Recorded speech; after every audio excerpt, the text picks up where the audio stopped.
Hi, this is an explanation for week 11. History continues to be the topic this week. You'll learn more about primary resources, ideas to teach history, identify social, emotional, cultural anchor competencies in a teaching video, and as a group, research ideas for historical comprehension, analysis, and research. Excuse me. I would like you to complete the group work first, but I'm going to walk you through your independent activities first. You're viewing the video, which is the first activity. You're well on your way to completing the activities this week. The second activity is a social emotional learning activity. You're going to view the video below and respond to the questions after viewing the video based on your observations from the lesson. Use the social emotional cultural anchor competency framework below. Post your responses in this drop box. So view the video. It's about 3 minutes. It won't take very long, but it's a cute little lesson that you should be able to draw your conclusions in your analysis of social, emotional, cultural learning competencies, anchor competencies. Hold your framework in your hand while you're viewing, and you can jot down some notes, and then you're going to respond to these questions. Which social, emotional, and cultural anchor competencies and accompanying teacher moves did you see taught and or modeled in this lesson? What evidence do you see for each anchor move you selected?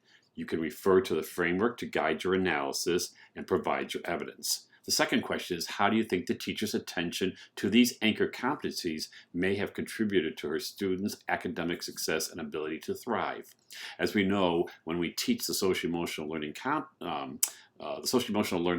curriculum, the research has proven and continues to prove that students' academic success continues to grow in the classroom, and they thrive in a very positive and caring environment.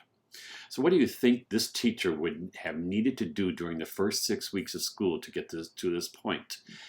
If you remember, I think I have mentioned that teachers in schools that take the time to teach procedures and routines and their expectations do that within the first 6 weeks of school. They do that right from the very first day. They do integrate some academics in, but they actually spend time in working on what their expectations are and how and build community building during that time, and as well as work on the procedures and the routines in the classroom, how to take care of the classroom library, how to take care of the supplies in the class, and even virtually how to respond, how to act when you're working virtually in a Zoom classroom, whatever the case may be, or when you're on Google Classroom. Last but not least, to write a short reflection. What's one takeaway for your own practice from this video? Excuse me again.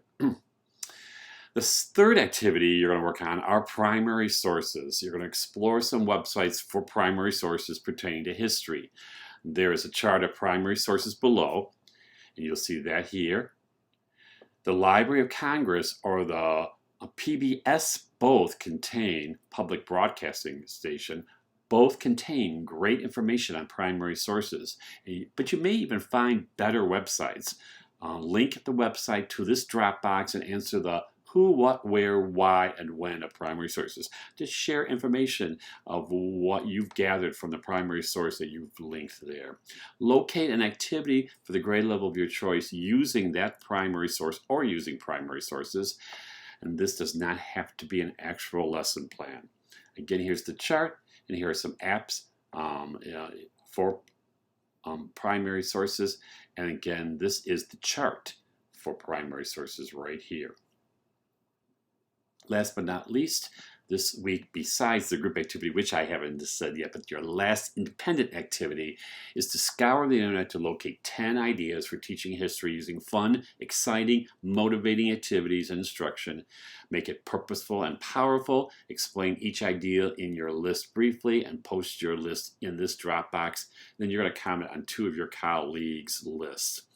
Now, you can also find these not only on the internet, but if you want to browse through the textbook, excuse me again, you may have found some activities that you're thinking about. There's one with tangrams in there, which is really exciting. I've used that one in my math class, but you could relate it to social studies as well.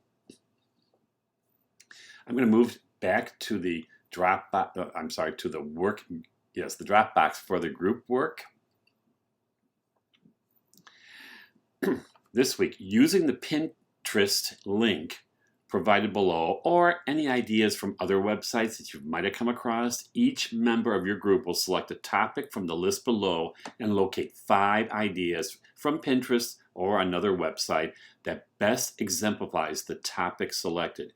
Create Google Slides of your ideas as a group. So most likely each member of the group will take one of those slides after you've created the Google Slides and post your topic, your list of ideas, and why the idea was selected for this topic on your slide. And then as a group, you're going to post your Google Slides, but each member will have to post that so I can give each member credit. So whoever decides to put that all together should then share it for the other members to have it as well, and then they can share it to me as well.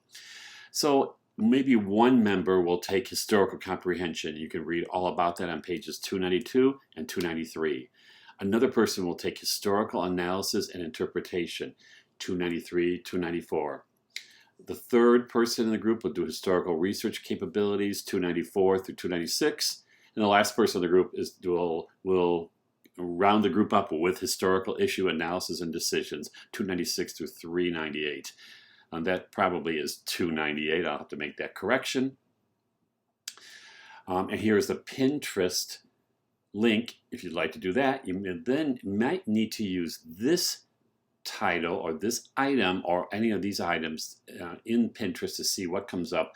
But you can also look through the pages in the textbook under your item that you've selected and locate other titles or names that you might be able to Google and find ideas to use equally under that topic. So it may not be necessarily that you might find something under historical analysis and interpretation, but there may be other topics in the textbook under this topic that you could use, which is also part of the historical analysis and interpretation. You can do that for any of the topics here. There is no class this week. Our next class is during week 12, and I'll send you a reminder about that. So I'll see you online this week working. If you have questions, don't hesitate to ask me. Otherwise, have a great week.